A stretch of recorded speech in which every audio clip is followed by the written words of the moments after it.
Greetings and welcome to the Astronomy Picture of the Day podcast.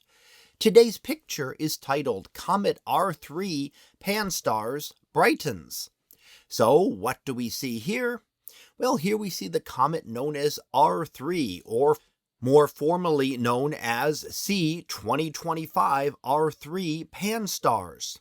Now, it was discovered last year and continues to brighten.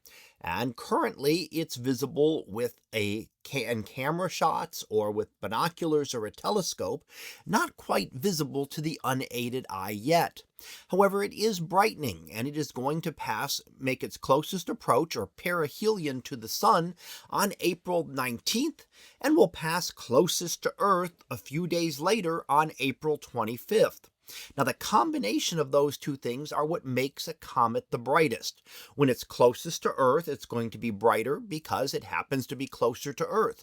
And as we know, a light closer to you looks brighter than one that is farther away. It'll also brighten as it gets closer to the sun, as the sun will energize it more and vaporize more material from its surface, causing it to be more active, have a longer, more prominent tail, and be more easily visible.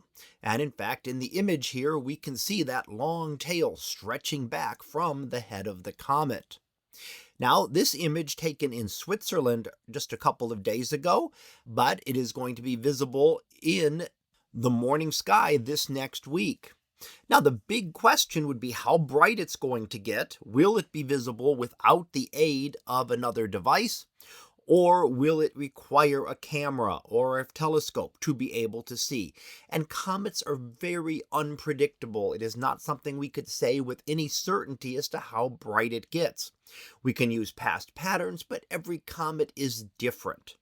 So we can just make our best guesses that it may become visible to the unaided eye soon. Now, of course, we don't know for sure because it will make its closest approach to the sun on April the 19th.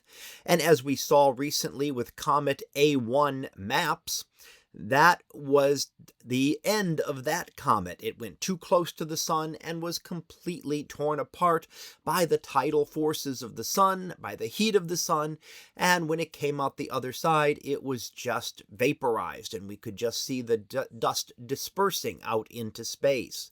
So we don't know what will happen with Comet R3.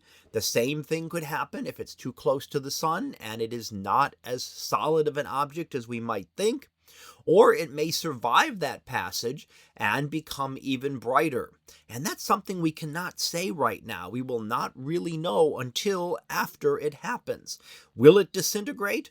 Or will it survive and head back out into the solar system and then out of it altogether?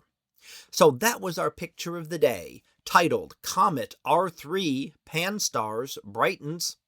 We'll be back again tomorrow for the next picture, previewed to be oyster stars. So we'll see what that is about tomorrow.